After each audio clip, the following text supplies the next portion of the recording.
Salut, on va parler de Emmanuel Macron annonce être prêt à débattre avec Marine Le Pen.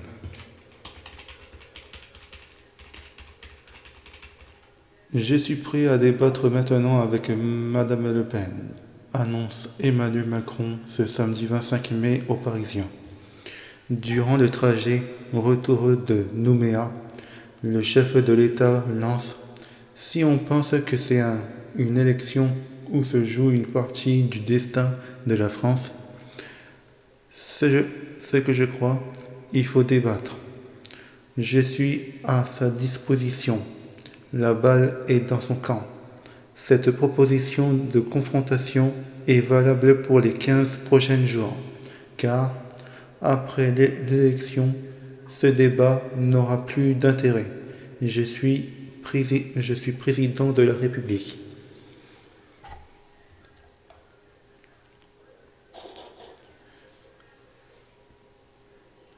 Cette annonce fait suite à de nombreux appels du pied de Jordan Bardella et de Marine Le Pen pour organiser un débat entre les deux finalistes de l'élection présidentielle.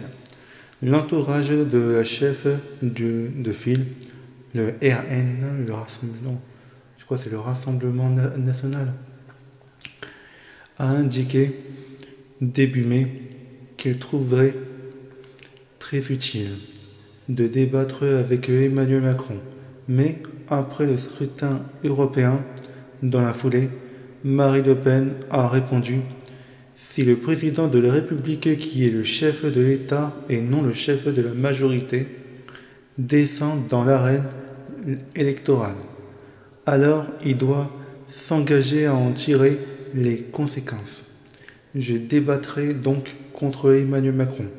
S'il met sur la table sa démission ou la dissolution de l'Assemblée nationale en cas d'échec de la liste Renaissance, a-t-elle fait savoir sur son compte X.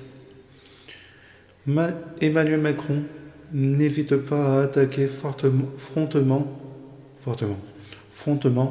le Rassemblement national, qu'il renomme première partie démagogique de France. Il dénonce les changements du parti à la flamme. Il voulait sortir de l'euro. Ensuite, il disait qu'il n'appliquerait pas les traités. Là, ils ne disent plus rien de ça. C'est fou. Le chef de l'exécutif prend également l'exemple de la Nouvelle-Calédonie. Pendant des années, ils ont dit aux gens « Avec nous, vous resterez français. Le corps électoral sera totalement dégelé. » Et là, ils ne veulent même plus respecter les accords de Nouméa.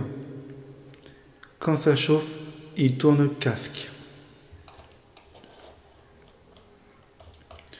On va mettre une vidéo de Marine Le Pen, on va mettre une vidéo de Emmanuel Macron. Hop, je vais retrouver là. Non, c'est pas là.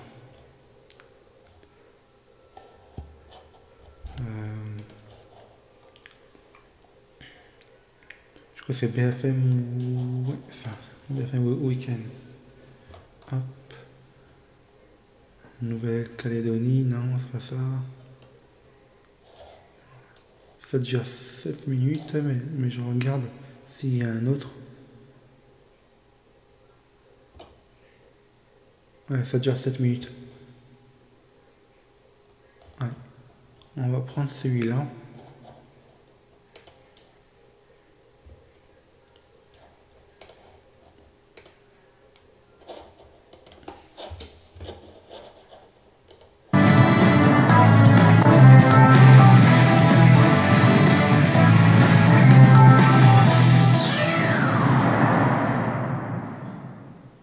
C'est au-delà de l'information politique du jour, c'est l'événement. Emmanuel Macron se dit prêt à débattre maintenant contre Marine Le Pen en vue des élections européennes qui sont le 9 juin prochain, c'est-à-dire tout simplement dans 15 jours. Déclaration faite dans un entretien au Parisien, on cite le président: si on pense que c'est une élection où se joue une partie du destin de la France, ce que je crois, il faut débattre, je suis à sa disposition.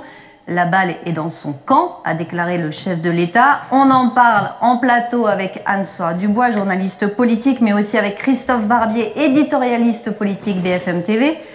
Anne, Marine Le Pen a déjà répondu. Elle a déjà répondu et elle maintient ses conditions si Emmanuel Macron s'engage à démissionner en cas de défaite ou à dissoudre l'Assemblée nationale toujours en cas de défaite, c'est-à-dire si Valérie Ayé sort seconde, comme les sondages le prédisent, pour ces élections européennes, eh bien, elle acceptera de débattre avec Emmanuel Macron. Elle sait bien, Marine Le Pen, que les conditions qu'elle pose à Emmanuel Macron sont inacceptables pour le chef de l'État. Vous imaginez maintenant Emmanuel Macron dire je mets ma démission sur la table si jamais Valérie Ayé ne l'emporte pas le 9 juin, ou je dissolverai l'Assemblée nationale. Évidemment, ça n'est pas possible. Est-ce que c'est un refus d'obstacle pour Marine Le Pen? Je ne sais pas. En tout cas, c'est le début d'une partie de poker. On verra qui la remportera à la fin, mais on comprend bien en tout cas qu'on a eu cet après-midi de la part du chef de l'État une main tendue en direction de Marine Le Pen en lui disant je suis prêt à débattre. En clair, chiche. Alors Christophe Barbier, vous êtes en direct avec nous. On savait que ça flottait dans l'air de l'Élysée, cette envie de demande de débat avec Marine Le Pen. On est un peu surpris tout de même par le timing, on est à 15 jours du scrutin. Oui, on voit bien le but d'Emmanuel Macron, tout faire pour redresser la barre lors de ces élections européennes. Sa championne Valérie Ayé est en mauvaise posture. Le débat de Gabriel Attal face à Jordan Bardella n'a pas été inutile, on sent un léger frémissement. En tout cas, la majorité n'a pas reculé. Est-ce qu'un débat Le Pen-Macron, qui serait une répétition des deux débats des présidentielles 2017 et 2022, pourrait changer la donne? Je ne le crois pas. La décision des électeurs, elle est en grande partie faite, même s'il y a toujours un degré d'incertitude. On ne voit pas Valérie Ayé repasser devant Bardella uniquement parce qu'il y aurait une prestation télévisée d'Emmanuel Macron.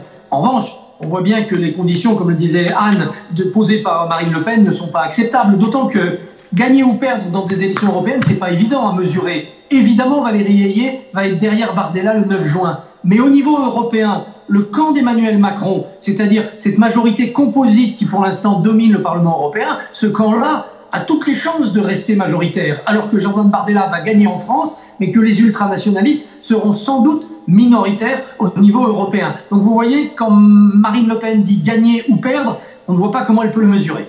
Alors Christophe Barbier, j'ai envie de vous poser une question toute simple. À quoi ça sert? On est à 15 jours du premier tour. On sait que le délai pour organiser ce genre de débat est extrêmement court. On sait que les conditions posées par Marine Le Pen sont quasiment inacceptables. Que joue Emmanuel Macron? Ça sert à deux choses. Pour Emmanuel Macron, dramatiser le scrutin, dire que c'est un scrutin d'importance capitale. Il est même prêt à descendre sur le terrain, à monter sur les rings pour ce scrutin. Et donc, il veut réveiller ses propres électeurs. Le destin de la France se joue le 9 juin. Bougez-vous, venez voter. Et pour Marine Le Pen, le but, c'est de nationaliser le scrutin. Une dissolution, une présidentielle anticipée, ce sont pour elle les vrais enjeux de ce scrutin européen, alors que ce n'est pas le but de l'élection. Donc vous voyez, chacun voit midi à sa porte et essaye de tirer un bénéfice. Alors Anne-Soie Dubois, est-ce que c'est tout de même pas très dangereux? On parle d'un scrutin européen sur lequel on va placer des enjeux nationaux. Oui, ça peut être très compliqué. Oui, avec des personnalités politiques d'envergure nationale, puisque ce sont quand même les deux finalistes de la dernière élection présidentielle, absolument. Mais en réalité, d'une certaine façon, ils y sont maintenant contraints tous les deux. Marine Le Pen, je vais y arriver, parce qu'elle a tout fait elle-même pour nationaliser ces élections européennes, et Jordan Bardella derrière elle, en disant que c'était projet contre projet, et que dans cette Europe-là, la France ne pouvait pas s'en sortir, qu'elle était affaiblie par les règles migratoires de l'Europe, qu'elle était affaiblie par les règles de concurrence déloyale qu'il y aurait en Europe, parce que il n'y a pas la protection, la nationalisation, la protection de l'économie, la protection de l'agriculture, etc. Et le chef de l'État lui-même, parce que d'une certaine façon, mais il l'admet lui-même, au cours de cette interview, il dit « Je n'installe aucun match, on a les adversaires que le peuple nous donne ». Emmanuel Macron est contraint désormais, d'une certaine façon, de débattre avec le Rassemblement national, comme Gabriel Attal a été contraint d'une certaine façon de débattre avec Jordan Bardella. Pourquoi?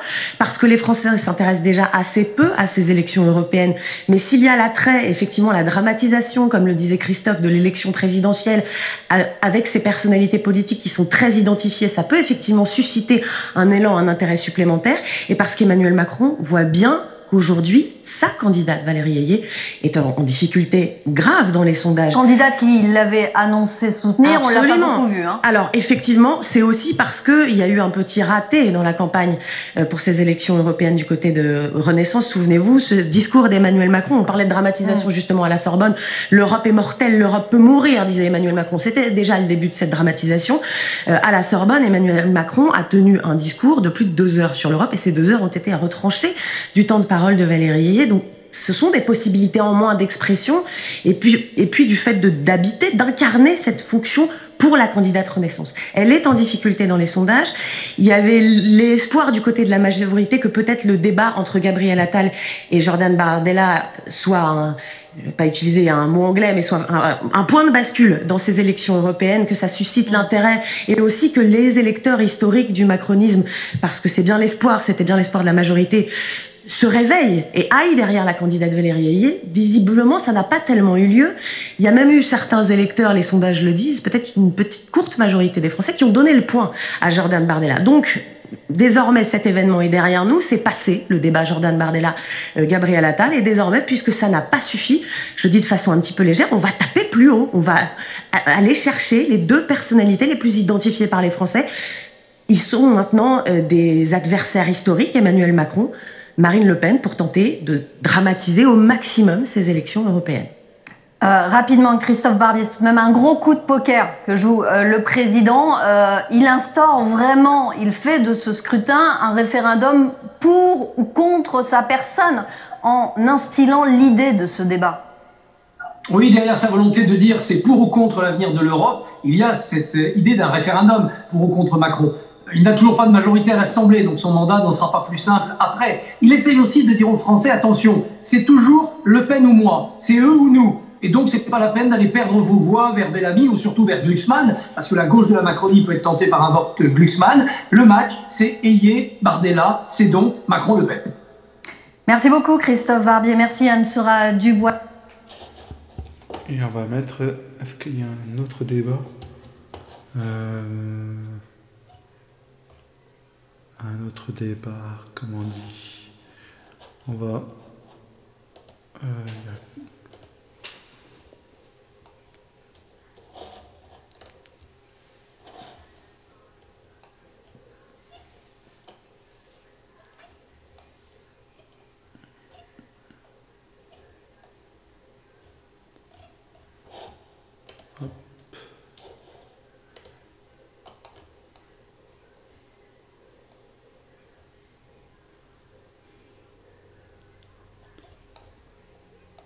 Non, il n'y a pas un autre débat. Il n'y a pas un autre... Il n'y a pas une autre vidéo qui contient entre Macron et Le Pen.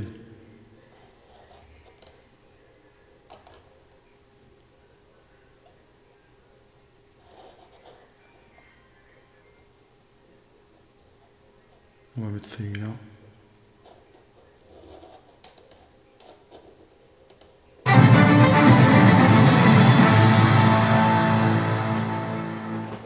Week-end 3D, bonsoir à tous, merci d'être avec nous si vous nous rejoignez. Le débat télévisé entre Gabriel Attal et Jordan Bardella a-t-il donné des idées à Emmanuel Macron? Le chef de l'État propose le même type d'exercice à Marine Le Pen avant les élections européennes, c'est dans 15 jours désormais. On va évidemment largement consacrer une partie de cette émission à cette information. Anne-Soura Dubois, journaliste au service politique BFM TV, j'ai débuté avec vous avant de me tourner vers mes invités. Bonsoir Anne.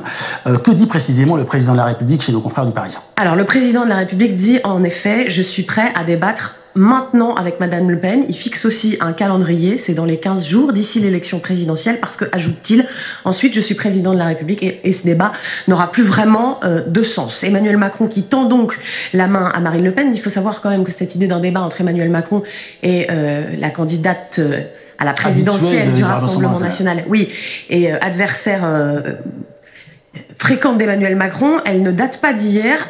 Marine Le Pen avait déjà proposé à Emmanuel Macron de débattre avec lui après le scrutin, puis ensuite Elle est revenue sur sa proposition en lui proposant de débattre avant le scrutin, mais elle avait posé alors 2 conditions. Il fallait qu'Emmanuel Macron s'engage à démissionner ou à dissoudre l'Assemblée nationale en cas de défaite de sa majorité pour ces élections européennes. Elle renouvelle cet après-midi ces conditions suite à la main tendue d'Emmanuel Macron. Il dit aussi, Emmanuel Macron, dans cette interview, si l'on pense que c'est une élection où se joue une partie du destin de la France, ce que je crois, il faut débattre. Je suis à sa disposition. La balle est dans son camp. Emmanuel Macron qui en profite pour dévoiler ses angles d'attaque du Rassemblement national, dit-il qu'il qualifie de premier parti démagogique de France. Ce qui me frappe, dit-il, c'est à quel point ce parti politique change d'avis tout le temps. Il voulait sortir de l'euro, ensuite il disait qu'il n'appliquerait pas les traités. Là, ils ne disent plus rien de ça. C'est fou. Il donne une importance, c'est sûr, cruciale à Marine Le Pen, à quelques semaines, à 2 semaines maintenant, du scrutin des élections européennes. Il donne une importance aussi capitale au Rassemblement national, mais il le qualifie ainsi. Quelque part, il est contraint de le faire parce que c'est ainsi. Je n'installe aucun match. On a les adversaires que le peuple nous donne. Là, le débat, il est dans la ouate, dit-il un peu plus loin. C'est ça le pire, les esprits habitués. Les gens pensent que le RN, ça n'est pas grave. Merci beaucoup, Anna. Bonsoir, François-Xavier Bellamy. Merci d'être avec nous à distance ce soir. Vous êtes évidemment tête de liste Les Républicains à ces élections européennes. Quelle a été votre réaction, votre analyse de ces échanges, la réponse du berger à la bergère d'Emmanuel Macron à Marine Le Pen? Écoutez, maintenant, ça suffit. Ça suffit. Tout ceci est une immense supercherie démocratique. Et on ne devrait pas y prêter le concours de notre attention aujourd'hui. Le vrai débat de cette élection européenne, ce n'est pas, comme le voudrait Madame Le Pen, la question de savoir s'il faut dissoudre demain l'Assemblée nationale. Le vrai débat de cette élection européenne, c'est à quoi ressemblera demain le Parlement européen. Et aujourd'hui, contrairement à ce que dit le président de la République, les Français ont choisi de réintroduire un véritable pluralisme d'après les enquêtes d'opinion pour exprimer leur avis sur ce sujet fondamental. Il y a une diversité de listes qui concourent. Le président de la République n'a pas le droit de se choisir l'adversaire dont il considère qu'elle est en fait sa meilleure assurance vie, parce que c'est de cela qu'on parle. Et je crois que ce qui est en train de se jouer est d'une très particulière gravité, parce que le chef de l'État trahit l'esprit et la règle de nos institutions. Il est, d'après la Constitution, au-dessus des partis, le garant de l'unité nationale. Et le voir aujourd'hui descendre dans l'arène de cette élection européenne, où est d'ailleurs sa tête de liste, pardon, mais où est Valérie Hayé? C'est à Valérie Hayé de débattre et de mener cette liste à l'élection européenne, en aucun cas au Premier ministre et encore moins au Président de la République. Pardon, mais quand on a choisi d'assumer cette fonction, on doit se montrer à la hauteur de la responsabilité qu'elle suppose. Et la responsabilité du chef de l'État, ce n'est en aucun cas de rentrer dans cette manœuvre politicienne dans l'espoir dans l'espoir ultime de pouvoir sauver la mise d'une liste en perdition. Voilà, je vous interromps juste pour préciser quelque chose, parce que vous employez une expression que je trouve extrêmement intéressante, l'assurance vie d'Emmanuel Macron. Mais l'assurance vie, c'était encore valable quand il pouvait être candidat à sa propre succession. On sait bien que ce ne sera pas le cas. Donc, qu'est-ce que vous entendez précisément par son assurance vie, alors que visiblement la liste de la majorité est très mal en point pour ce scrutin? Eh ben, il essaye peut-être désespérément d'éviter une humiliation du macronisme, qui serait effectivement le résultat de sa politique et l'effet de son propre bilan. Et je crois qu'il ne faut pas que les Français se laissent tromper. Beaucoup de Français pensent qu'en votant pour le Rassemblement national, ils vont imposer une sanction à Emmanuel Macron. Mais maintenant, il est temps d'ouvrir les yeux. Emmanuel Macron se sert du Rassemblement national. Et le Rassemblement national est en fait son meilleur atout. Parce que c'est en construisant ce faux débat qu'il n'en est pas un, que Emmanuel Macron prive les Français de ce scrutin européen. Au Parlement européen, demain, les 2 grandes forces qui structureront le débat parlementaire, demain comme hier, sont la droite européenne, le PPE auquel nous appartenons, qui va devenir la première force politique en Europe, et la gauche européenne, social-démocrate, incarnée par Raphaël Glucksmann, que aujourd'hui, manifestement, le président de la République cherche à faire sortir lui aussi de cette équation démocratique. Le débat entre M. Macron et Mme Le Pen n'intéresse personne en Europe. Personne. M. Macron représente le groupe Renew, qui est aujourd'hui fragilisé et qui va perdre beaucoup dans ce scrutin européen. Et Mme Le Pen, elle est dans un groupe qui s'appelle ID, si elle y est encore d'ailleurs, parce qu'il est en train de se diviser au point que plus personne de ce côté de l'hémicycle ne sait vraiment où il habite. Son propre problème aujourd'hui, c'est de réussir à gérer ses alliés en Allemagne qui avaient le tort de trouver que les SS étaient pour certains des gens sympathiques. Alors pardon de le dire, mais revenons aux choses sérieuses. Le sujet pour les Français aujourd'hui, c'est est-ce que demain ils seront représentés par des parlementaires de gauche qui veulent poursuivre la décroissance agricole. Je suis en ce moment dans une exploitation agricole parler avec des éleveurs du Charolais, parce que c'est ça les sujets qui intéressent les Français. Des gens de gauche qui vont poursuivre la décroissance économique de nos pays, qui vont continuer dans la voie de plus de dettes et de plus d'impôts, qui vont faire en sorte que nos frontières seront de plus en plus fragilisées. Ou bien est-ce qu'on va voir se reconstruire une force politique de droite avec des Français qui demain porteront au Parlement européen la voix de ceux qui veulent retrouver une agriculture prospère, retrouver une économie compétitive, retrouver notre industrie nucléaire, retrouver la maîtrise de nos frontières. C'est ça les sujets de cette élection européenne.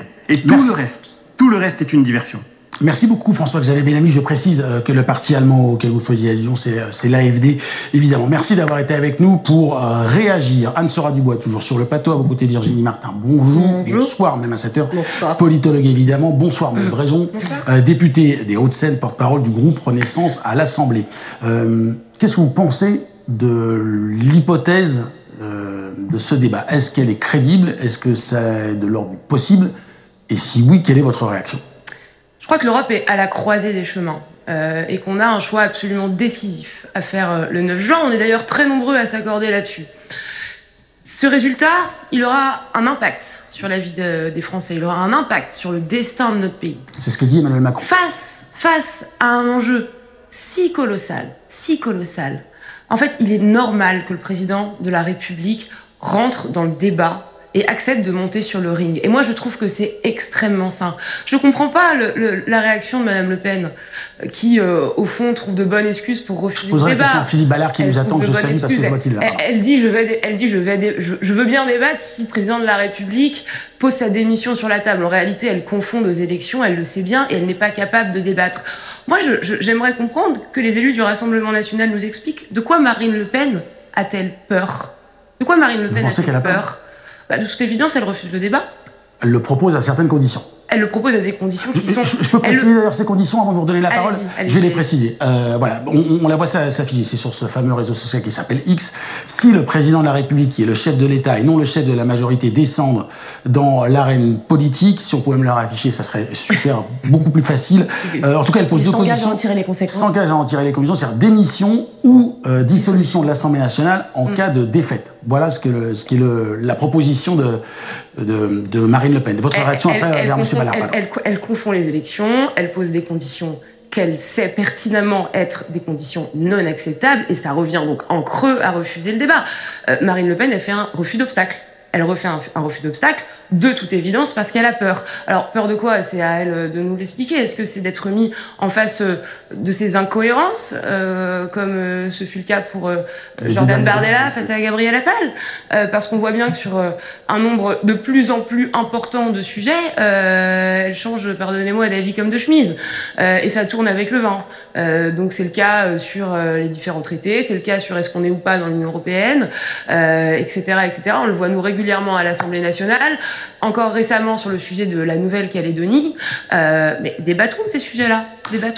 Et au fond, c'est très simple de débattre en démocratie. Et je pense que ce serait une très bonne chose. Et je pense que ça intéresse les Français, moi, d'avoir aujourd'hui ces deux grandes visions qui s'opposent et qui puissent s'exprimer entre le chef de l'État, qui a porté une certaine idée de l'Union européenne depuis 7 ans, qui a un bilan sur le sujet, et Marine Le Pen, qui en a porté une toute autre depuis des années aussi. Les questions que je vais poser à Philippe Ballard. Bonsoir Philippe Ballard, merci d'être avec nous à distance. Député Rassemblement National de l'Oise. Je vous pose la question, et c'est la réserve ou la remarque que faisait Maud Bréjon à l'instant. Poser des conditions dont on sait a priori, ce serait une surprise, un séisme, qu'Emmanuel Macron ne les acceptera pas. Pourquoi le faire? Pourquoi proposer un débat s'il accepte de démissionner ou de dissoudre l'Assemblée? A priori, évidemment, sauf séisme, je le disais, il ne le fera pas, le président. Il n'acceptera pas ces termes. Écoutez, déjà c'est lui qui le propose, hein. Mais là il y a le feu dans la maison, ou alors je sais pas, c'est le Titanic qui sombre en direct devant nous. On va juste quand même rappeler qu'Emmanuel Macron est le chef de l'État, qu'il a été démocratiquement élu en 2022, on l'a combattu, mais il a été élu, on respecte le suffrage universel et la fonction. Le problème, c'est que là, il est plus chef d'État, il est le chef de la majorité. Il descend dans l'arène politique. Donc, il faut tout simplement qu'il en tire les conséquences politiques. Si sa liste, parce que c'est sa liste. Moi, j'ai reçu un tract dans ma boîte aux lettres pour Valérie Hayé. Il est en photo à côté d'elle. Il y a 3 tracts et 3 photos différentes. Valérie Hayé, Gabriel Attal et Emmanuel Macron, c'est vrai. C'est tout nouveau, effectivement. Moi, j'ai eu droit à celui d'Emmanuel Macron. Donc, c'est sa liste. Et si sa liste est battue, eh bien, il faut tout simplement qu'il en tire les conclusions. Donc, Marine Le Pen dit tout simplement, il y a deux solutions. Soit il y a dissolution de l'Assemblée nationale, parce qu'entre parenthèses, tenir encore 3 ans comme ça va être très compliqué, ou bien démission du chef de l'État. Entre parenthèses, c'est peut-être aussi une petite claque à Gabriel Attal, parce que quelques jours après son débat face à Jordan Bardella, il y a eu 3 sondages réalisés, Odoxa, IFOP, et tout le monde donne Jordan Bardella, tout le monde, les personnes interrogées, donnent Jordan Bardella vainqueur, voilà, face à Gabriel Attal, qui était un peu super menteur l'autre jour.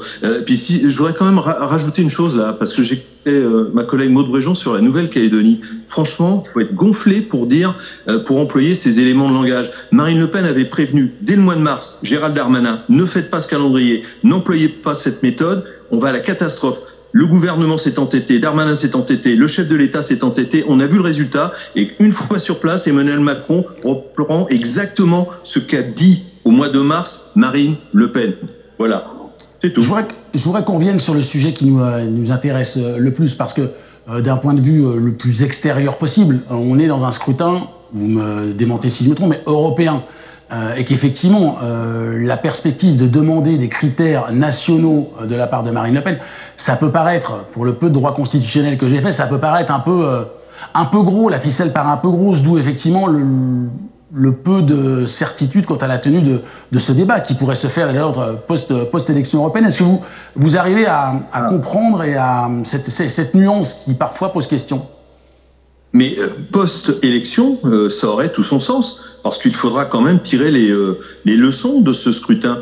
Si on en croit les sondages, alors c'est à l'instant T, évidemment, il reste encore 15 jours de campagne, mais enfin, la liste de Jordan Bardella du Rassemblement National et donc de Marine Le Pen est donnée aux alentours de 32-33%, la liste de la majorité présidentielle aux alentours de 16%. Il faudra en tirer les conséquences. Est-ce que pendant 3 ans, on va continuer à fonctionner comme ça à l'Assemblée nationale? Enfin, Maud Bréjon est députée comme moi, donc on va avoir droit tous les ans à l'automne au 49.3 pour passer le budget. Et puis comme on a le gouvernement a encore la possibilité de faire un 49.3 tout au long de l'année sur un autre texte important. Enfin non, c'est pas possible.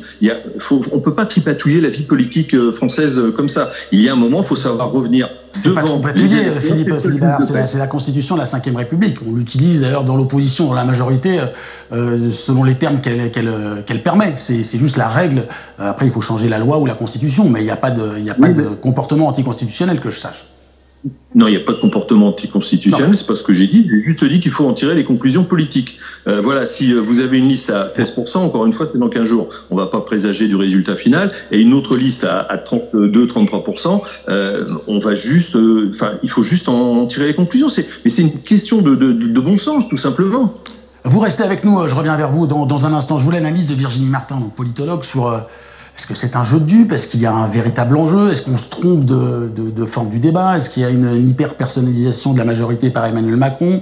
Comment vous l'analysez? Oui, un peu tout ça, et c'est vrai qu'on joue un peu la carte du référendum finalement anti-Emmanuel Macron ou pour Emmanuel Macron. C'est la Ve République, ça. Déjà, ça c'est certain. Après, je trouve que des deux côtés, il y a une sorte d'excès finalement médiatique et politique, et je trouve que c'est très gênant. Il y a une hyper-personnalisation en effet. La démocratie ne gagne pas du tout dans cette histoire. On oublie quand même que les têtes de liste ne sont ni Marine Le Pen, ni Gabriel Attal, ni Emmanuel Macron. Jordan Bardella pour le Rassemblement National et Valérie Ayé pour Renaissance. Il paraît. Il paraît aussi qu'il y a plus de 30 listes. 38, voilà. 37 plus 1 a repris exactement. Donc oui, je trouve que c'est pas très sain, que ces élections européennes finalement sont un petit peu occultées, enjambées par un débat d'abord ultranational et extrêmement personnalisé entre finalement ces deux finalistes de la présidentielle de 2017 et de la présidentielle de 2022, comme s'ils avaient envie de rejouer encore une fois le match. Et je trouve que tout ça, effectivement, n'est pas forcément très sain. Alors évidemment, quand on entend François-Xavier Bellamy, il essaye de recréer un clivage gauche-droite qui lui serait évidemment favorable, en disant finalement au Parlement européen, c'est finalement la gauche de Glucksmann et la droite de Bellamy qui comptent et qui ont du poids. Et ça, c'est vrai. Mais tout cela, finalement, est complètement occulté par un débat dans lequel, alors après, nous aussi, on se fait un petit peu plaisir, parce que ça fait un peu duel de titans. Et est-ce que... Si, il y a toujours un petit peu d'odeur du sang là-dedans, et d'avoir envie, et c'est comme ça qu'on fait d'ailleurs après des bons scores, éventuellement à la télévision, si on organise ce genre de débat. Mais c'est pas très sain. Les enjeux européens sont finalement assez occultés, et puis surtout on caricature à la fois la vision soi-disant fédéraliste qui est plus fine que ça d'Emmanuel Macron et Valérie Hayet, et aussi la vision souverainiste, mais quel souverainisme du côté de Bardella-Le Pen, et on caricature ça et on enjambe encore une fois, on efface encore une fois le clivage gauche-droite, évidemment. Avant la réaction de Jean-Luc Mélenchon sur X, Bruno, c'est quand même l'échec ou une forme d'échec de la liste menée par Valérie Hayet. C'est qu'elle est très loin dans les intentions de vote. Alors, il reste 15 jours. 32-33% pour Jordan Bardella et à 16-17%. Raphaël Glucksmann grignote au fur et à mesure. Nathalie Loiseau avait déjà perdu en 2019 derrière Jordan Bardella. Là, c'est l'écart qui pourrait être historiquement important, mais c'est une mauvaise tête de liste. C'est à ce point-là le vote sanction contre Emmanuel Macron qui imprègne l'ensemble des élections. Comment vous l'analysez ?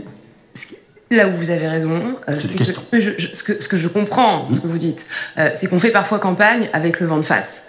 Et je vais vous dire, c'est pas grave, c'est arrivé à d'autres. Et on ira jusqu'à la dernière minute de ces campagnes, aller chercher voix par voix, électeur par électeur, parce qu'on est encore une fois convaincu que ce qui se joue là est absolument déterminant pour la suite. Et moi, je suis pas d'accord sur le fait qu'il n'y a pas suffisamment de débats européens. Vous en organisez sur vos plateaux. C'est vrai qu'on a parfois du mal avec le Rassemblement national. Lundi soir, 20h50 sur BFM, pardon. On a du mal avec le Rassemblement national à parler d'Europe, parce qu'effectivement, il ramène toujours tout aux sujets nationaux. Ça fait des semaines qu'on dit au sein de la majorité présidentielle qu'il faut aborder les enjeux européens en matière d'immigration, en matière d'écologie, en matière de défense. C'est pas nous qui refusons d'aller sur ces débats-là. Et puis aujourd'hui, qu'est-ce qu'on remarque dans la vie politique française ? On remarque que le rapport qu'a chacun à l'Union européenne, que ce soit au niveau du bloc central, comme au niveau du Rassemblement national, comme au niveau de la NUPES, ce rapport qu'on a à l'Union européenne est un axe structurant de la vie politique française. Et Emmanuel Macron, depuis 2016-2017, a fait de ces enjeux européens et de ce rapport à l'Europe un des piliers centraux de sa politique et des différentes campagnes qu'on a pu mener. Partant de ce principe-là, il est tout à fait légitime à ce qu'on puisse avoir, encore une fois, un débat qu'oppose le chef de l'État à Marine Le Pen. Il y a eu d'autres débats dans l'histoire politique nationale. On en parlait hors antenne en 92 entre François Mitterrand et Philippe Séguin en amont du vote sur le traité de Maastricht. Je crois qu'on est aujourd'hui, encore une fois, face à un choix aussi décisif que celui d'il y a bonne trentaine d'années maintenant, qui légitime ce débat-là. Après, je sens le Rassemblement national, c'est ce que j'entendais dans les propos de mon collègue Philippe Ballard, probablement un peu gêné, probablement parce que le Rassemblement national n'a en réalité pas très envie d'être mis en face de ces contradictions et d'aller sur ces sujets de fond. Mais c'est ce que nous, aujourd'hui, on propose parce qu'on estime que c'est sain pour la démocratie. Philippe Ballard, vous êtes toujours avec nous. Il y a une chose que j'aimerais que vous nous expliquiez, c'est que Jordan Bardella, qui menait la liste en 2019, il a déjà gagné ce scrutin européen, que ça n'a pas fondamentalement changé la vie des Français ou la vie des Européens, et qu'on a le sentiment qu'en plus, il y a une nouvelle difficulté peut-être, même si les sondages lui prêtent un score beaucoup plus important, c'est le fait de former une coalition. Et on sent bien qu'il y a désormais, dans ce qu'on appelle le camp populiste, au moins deux lignes différentes. Comment un Jordan Bardella, quel que soit son score et quelle que soit sa position à l'arrivée, peut changer ce qu'il n'a pas réussi à changer en étant déjà en tête en 2019 ? Ah bah parce que la donne risque de changer fortement le soir du 9 juin, tout simplement. Il y a effectivement deux groupes, on va pas rentrer dans le détail, le groupe ID et le groupe ECR. Entre parenthèses, puisque vous parliez de l'AFD tout à l'heure, on a exclu l'AFD, pour les propos absolument ignobles qui ont été tenus par son chef de file. Oui, voilà. C'était juste une précision pour la sémantique. Oui, mais ils avaient bien fait de la donner. Ils avaient bien fait de la donner, donc c'est dehors. Et à côté, écoutez, on va dialoguer. Nous, on veut changer l'Europe de l'intérieur. C'est l'idée véhiculée par Marine Le Pen et Jordan Bardella depuis des années. On va rentrer en force, non seulement au Rassemblement national, mais tous les partis qui partagent cette même vision de l'Europe, c'est-à-dire une vision de l'Europe des nations, une Europe de la coopération, et pas cette Europe défendue par Emmanuel Macron, celle de Monsieur Verhofstadt. Alors le nom n'est pas connu du grand public, c'est ce commissaire européen qui a une vision partagée par Madame von der Leyen et par Monsieur Macron, une Europe supra-fédérale où la France sera en fait une petite province, Paris sera juste une préfecture, et quand on ira le président de la République, on élira un président de conseil régional. On n'en veut pas, il y a beaucoup de partis politiques en Europe qui partagent notre point de vue dans de nombreux pays. Donc au soir du 9 juin, on essaiera de former une grande coalition extrêmement forte qui pourra faire bouger les lignes à Bruxelles ou à Strasbourg. Et je terminerai juste parce que vous aviez Monsieur Bellamy en début d'émission. Oui. Monsieur Bellamy a un peu la même arco, parce que on va lui rappeler qu'il siège quand même au sein du PPE, c'est un autre groupe. Et au PPE, c'est Madame von der Leyen qui en est responsable, qui est la présidente de la Commission européenne, qui est la meilleure alliée de Monsieur Macron. Ça marche dans les deux sens. Monsieur Macron, meilleur allié de Madame von der Leyen. Voilà, la boucle est bouclée. Bellamy, Macron. Je me tourne vers deux nouveaux invités sur le plateau. Laurent Geoffrin, bonsoir Laurent, et Jean-Sébastien Favreau. Je vous pose la même question et je vous laisse un petit peu de temps pour la question qu'on se pose, c'est est-ce que c'est un jeu de dupes, ces propositions et ces échanges entre ces propositions de débat, et est-ce que ce serait utile, Laurent? Je voudrais dire une chose, si c'est pas un jeu de dupes, c'est à la limite du scandale. C'est-à-dire que c'est un peu ce que disait M. Bellamy en substance il y a quelques instants. Je pense qu'il a raison. C'est une forme de tricherie. C'est-à-dire que le président de la République n'est pas un chef de parti. Le chef du parti, c'est quelqu'un d'autre. Et donc il doit se tenir plus ou moins au-dessus de la mêlée. C'est son rôle. Manifestement, il y a une panique en Macronie et il a décidé de descendre dans l'arène. Mais en faisant quoi? En valorisant le Rassemblement national, alors qu'il y a quand même d'autres listes. D'ailleurs, lui-même dit qu'il ne croit pas au sondage. S'il ne croit pas au sondage, il n'y a pas de raison de choisir le Rassemblement national plutôt qu'un autre parti. Personne ne croit jamais au sondage, sauf quand ils sont favorables en général. Oui, en tout cas, il a dit ça. Et donc la logique, ce serait de dire, toutes les listes peuvent concourir à égalité, ce qui n'est pas le cas dans ce débat s'il a lieu. Non, apparemment, il n'aura pas lieu. Enfin, s'il a lieu... Disons que les conditions fixées peuvent annuler... peuvent dissuader le président. Mais encore une fois, je crois que la vraie raison, c'est pas tellement de faire baisser le Front National. C'est parce que la liste socialiste est en passe de passer devant la liste macroniste. Dans la marge d'erreur. Et donc, ils veulent empêcher les électeurs de choisir librement, en disant, mais c'est pas tous ces gens-là, les communistes, les écologistes, la droite, la gauche, ça compte pas, ça n'existe pas. Il n'y a que le Front National. Il faut se battre contre le Front National. C'est ça le message. Ce message est un message de tricherie. Jean-Sébastien. Je ne sais pas si c'est un jeu de dupes. En tout cas, c'est un clivage de dupes. Et ça suffit. Ça fait trop longtemps que ça dure maintenant. Alors, je vois bien qu'effectivement, les deuxième tours de la présidentielle se sont joués entre Emmanuel Macron et Marine Le Pen. Mais c'est un clivage qui est extrêmement superficiel. En quelque sorte, c'est d'un côté ceux qui considèrent que ça peut pas durer comme ça, et de l'autre côté ceux qui disent attention à pas choisir quelqu'un de pire que nous.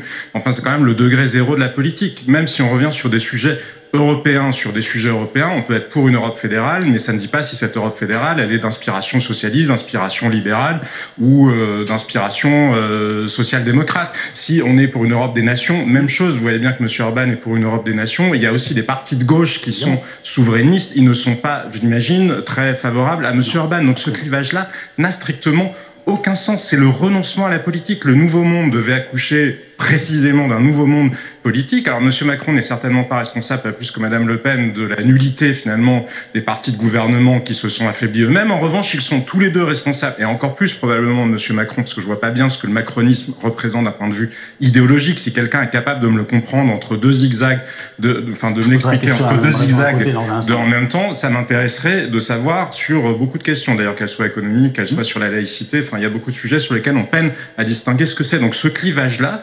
focaliser le jeu démocratique autour de ce clivage-là, c'est en réalité un déni de démocratie.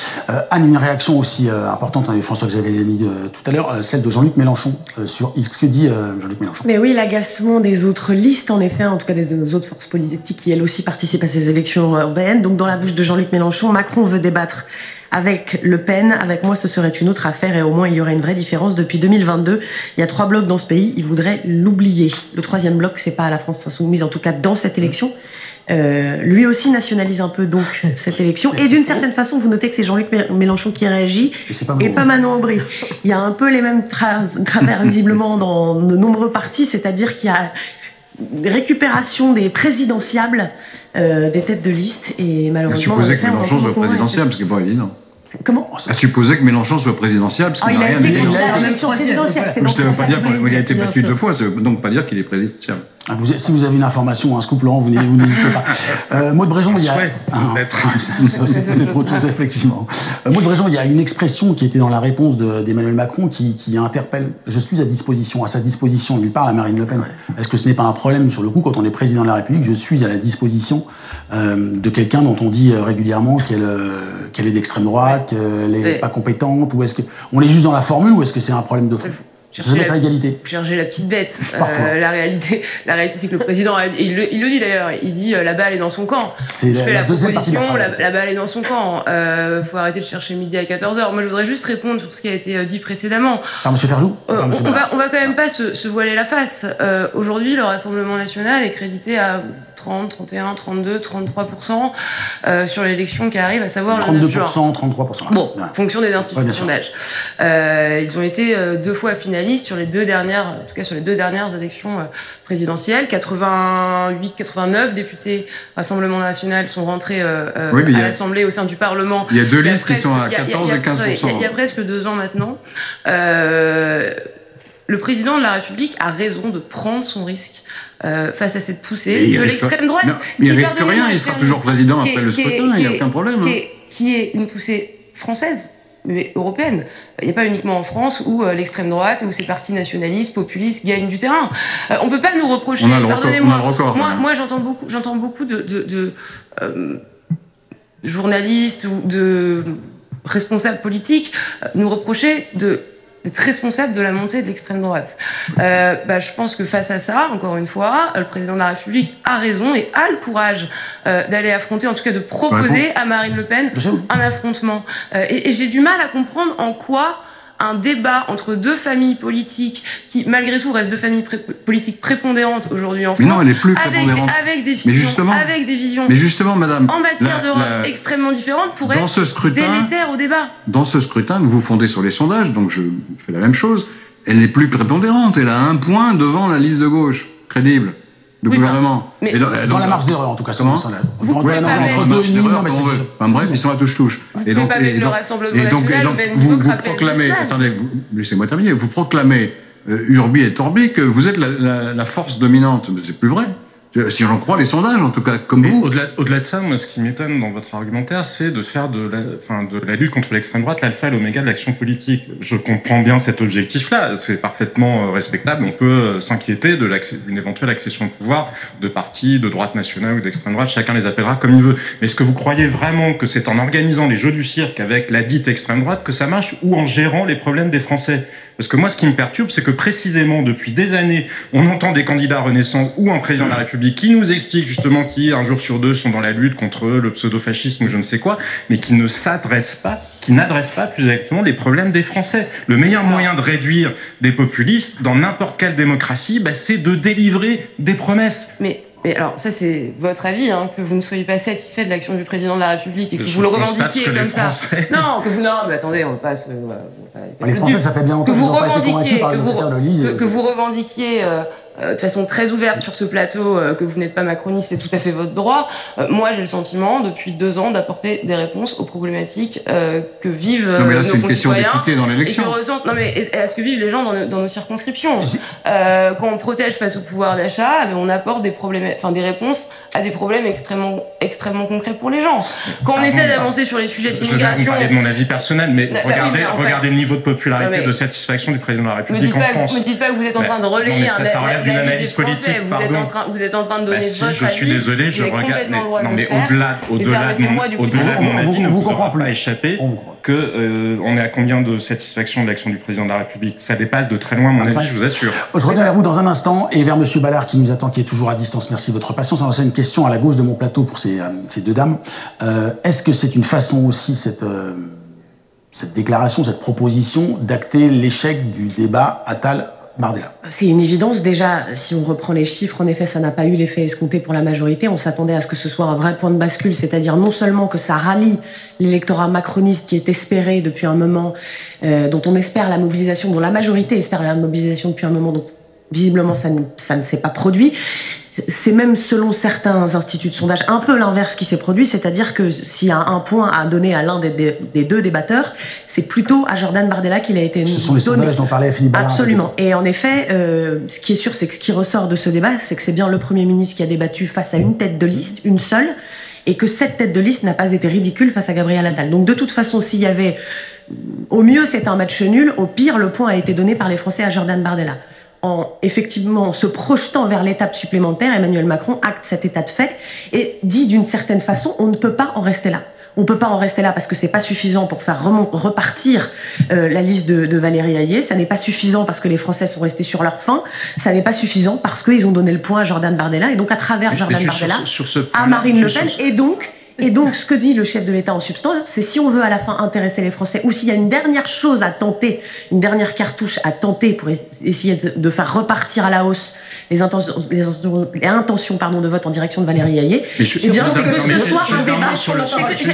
J'achète juste, si vous permettez ma phrase, c'est que ce soit un débat entre le chef de l'État et son adversaire lors de la dernière élection présidentielle. Juste un mot sur ce fameux sondage. Quand on regarde l'échantillon, il y a 100 personnes qui ont regardé le débat et qui ont donné un avis. Donc 100 personnes sur les 45 millions d'électeurs, ça relativise quand même. Les sondeurs sont plutôt efficaces en général. Non, mais je vous assure, regardez l'échantillon. 1000 personnes, ils n'avaient pas tous regardé.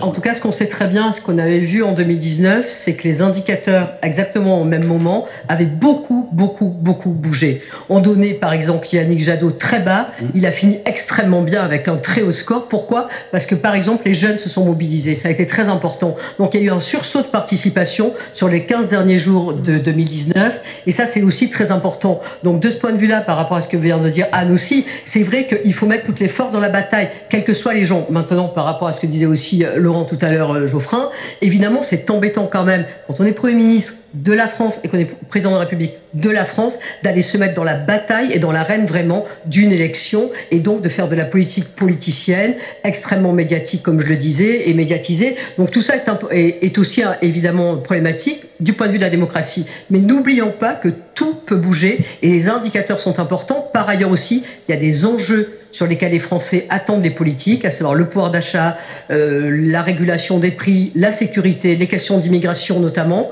Et là-dessus, évidemment, on voit bien pour l'instant que les études d'opinion ne donnent pas une grande confiance au chef de l'État et au gouvernement néanmoins. Philippe Ballard, je reviens avec vous dans un instant, mais Philippe Ballard, c'est justement la question que j'allais vous poser. Quand on regarde le bilan, alors je sais que c'est pas votre plus fidèle allié, mais elle est plutôt proche intellectuellement, la première ministre italienne Giorgia Meloni, qui avait promis monts et merveilles, qui se retrouve à diriger le gouvernement italien, qui refusait les milliards européens, qui promettait la sécurité, la lutte contre l'immigration. Quand on regarde le résultat quelques mois après son arrivée, il n'y a pas de changement fondamental pour le quotidien des Italiens. Est-ce que c'est aussi quelque chose qui, dans ces 15 jours, là où tout peut encore bouger, qui peut vous rattraper? Est-ce que c'est une crainte? Bah écoutez, je suis pas député italien, je suis pas porte-parole de Madame Meloni, mais l'Italie est un pays qui a besoin de l'argent européen. Faut pas perdre de vue cela. Un pays qui traverse une crise démographique encore pire que la nôtre. Par contre, elle a pu juguler quand même l'immigration illégale. C'est apporté à son crédit. Nous, notre allié, c'est Matteo Salvini de la Ligue. Mais si on se retrouve tous au Parlement européen, on discutera et on pourra former une vaste alliance pour faire l'Europe des nations, l'Europe de la coopération, mais pas de cette Europe qui nous étouffe. Vous savez, Airbus et Ryan, ça a très bien marché pour une bonne raison, c'est que la Commission européenne ne s'en est jamais mêlée. Je vous entends, mais l'argent européen, par exemple, la crise agricole, les agriculteurs sans la PAC, ça sera sans doute encore plus compliqué pour beaucoup qu'avec cette aide. C'est-à-dire que ces milliards européens, il y a un moment où, qu'ils soient insuffisants ou mal distribués, je vous entends, effectivement, ça porte à débat, mais ils sont utiles, ils sont indispensables, et c'est ce qu'a constaté Giorgia Meloni une fois aux affaires. D'accord, sauf que si on parle de la PAC, par exemple, ou notre contribution au budget de l'Union européenne, l'argent que nos agriculteurs reçoivent, c'est juste de l'argent français qu'on envoie à Bruxelles et qui nous revient. Voilà, c'est ça. On envoie à peu près 24 milliards, 25 milliards selon les années d'euros à Bruxelles et on en récupère 14 ou 15 milliards. C'est-à-dire qu'on en perd 10 dans ce transfert. Donc c'est de l'argent français qui est redonné à nos agriculteurs. Faut arrêter avec cette légende. Regardez, merci, l'Europe nous a sauvés. Merci, l'Europe sauve nos agriculteurs. Mais c'est faux, c'est bidon. C'est de l'argent français qu'ils touchent. Voilà. Donc on a voté c'est la question que j'allais vous poser. À ce moment-là, il faut sortir de l'Europe pour faire de l'argent, un circuit franco-français d'argent, en fait, ça? Non, pas du tout. Parmi les, il faudra faire des économies. Je vous repose la question de Laurent Geoffrin, qui était le paradoxe que certains voient critiquer l'Europe et en même temps y rester. C'était voilà. Je vous traduisais la question de Laurent que vous n'avez peut-être pas entendue. Si, j'ai compris la question. On veut changer l'Europe de l'intérieur. Voilà, on veut pas en sortir. L'intérieur, c'est pas la même chose. Pardon ? Vous voulez la détruire de l'intérieur, ou la miner de l'intérieur, ou l'affaiblir de l'intérieur, pas la changer. Vous êtes nationaliste, c'est logique d'ailleurs. Quand on est nationaliste, on est pour la nation, on n'est pas pour l'Europe, c'est logique. On est souverainiste et patriote. Oui, c'est justement ce que je viens de dire. Oui. Ah non, c'est pas la même chose. Non, souverainiste et patriote, ça veut pas forcément dire national. Ça veut pas dire. Vous êtes contre toute souveraineté européenne. Et ben voilà, c'est ça la distinction. Souveraineté européenne, c'est une démonstration. Oui. Vous parliez tout à l'heure de ces traités nous on veut par exemple en matière d'immigration faire un référendum. Une fois que le référendum a eu lieu, on inscrit, et c'est très important, c'est fondamental, dans la Constitution les résultats de ce référendum sur l'immigration, sur le droit du sol, sur le regroupement familial, la nationalité française, et ça nous protégera. On n'en sort pas, mais de toutes ces institutions qui ne sont pas forcément liées à l'Union européenne, Cour européenne de justice, Cour de justice de l'Union européenne, qui nous font des jurisprudences, et la France est obligée de s'y soumettre. Et les magistrats s'appuient sur ces jurisprudences pour appliquer le droit en France. Non, on va appliquer le droit français en France. Voilà, on va inscrire tout ça dans notre Constitution, c'est le bouclier suprême. Mais on ne sort pas de l'Union européenne. Alors, je vois qu'on prenne un peu de recul. Maud Brison, il reste 15 jours. Est-ce que... en 15 jours, le combat peut changer. Est-ce que Valérie Gueye peut remonter? Est-ce que ces propositions de débat, qu'ils soient suivis des faits ou pas, ça peut, qu'Emmanuel Macron, comme l'a fait Gabriel Attal, revienne en premier, est-ce que ça peut changer la donne? Est-ce que il y a des couleurs à retrouver au sein de votre liste? La politique, c'est pas de l'arithmétique, c'est de la dynamique. Oui, et c'est ce qui justifie de mettre encore une fois toutes nos forces dans la bataille. Et il faut pas opposer Valérie Gueye, le Premier ministre, le Président de la République, les colistiers, les ministres. C'est normal que tout le monde s'engage. Encore une fois, on peut pas dire depuis 7 ans l'Europe c'est un sujet éminemment crucial pour nous. Emmanuel Macron n'est jamais avancé masqué. Et voilà, et on a toujours été droit dans nos bottes, toujours été très affirmatif sur les convictions qui étaient les nôtres en la matière. On peut pas dire c'est extrêmement important et en même temps laisser Valérie Gueye faire campagne seule avec un gouvernement et des députés qui se planqueraient. Ce serait pas compréhensible, vous nous le reprocheriez et probablement à juste titre. On fera la remarque, on ne le reprochera pas. Encore une fois, il est normal que le Premier ministre, que les membres du gouvernement et que le Président de la République, comme il l'a fait cet après-midi, s'impliquent dans cette campagne. Parce que, encore une fois, les conséquences de ce scrutin en France, mais comme dans tous les pays de l'Union européenne, seront majeures pour l'avenir de notre pays et pour la vie de nos compatriotes.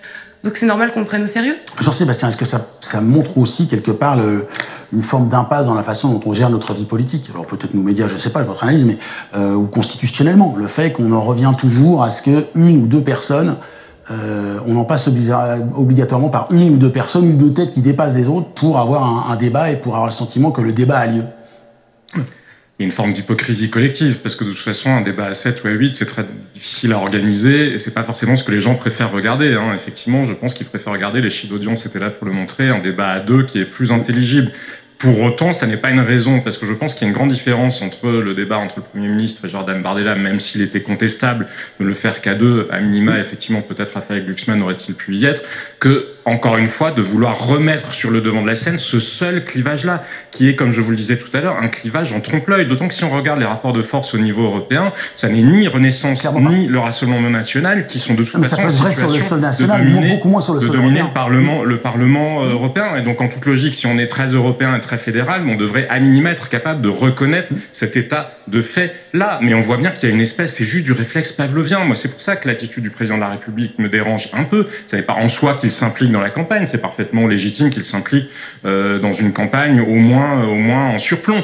Ce qui me dérange, c'est encore une fois d'agiter ces espèces de réflexes pavloviens. C'est comme si on était absolument obligé de choisir. Ce que je vous disais, c'est réduit au degré zéro de la politique. C'est soit ça peut pas durer, ça peut pas durer, donc il faut absolument changer, soit attention à ne pas choisir quelqu'un qui serait pire que nous. Mais pardon, il y a beaucoup d'autres choses, et j'entends en plus, je voyais dans les propos retenus du président de la République, beaucoup d'imprécisions. Quand il dit l'Europe a réussi sur les vaccins, c'est faux. Les États-Unis, l'opération Warp Speed aux États-Unis a permis que nous ayons des vaccins. L'Europe a permis la distribution des vaccins. Mais pour distribuer quelque chose, encore faut-il que le vaccin existe. Merci à tous les quatre. Je vais revenir.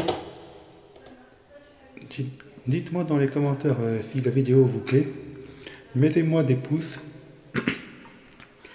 Abonnez-moi à ma chaîne YouTube, Twitch, TikTok et Instagram. Et je vous dis à plus tard.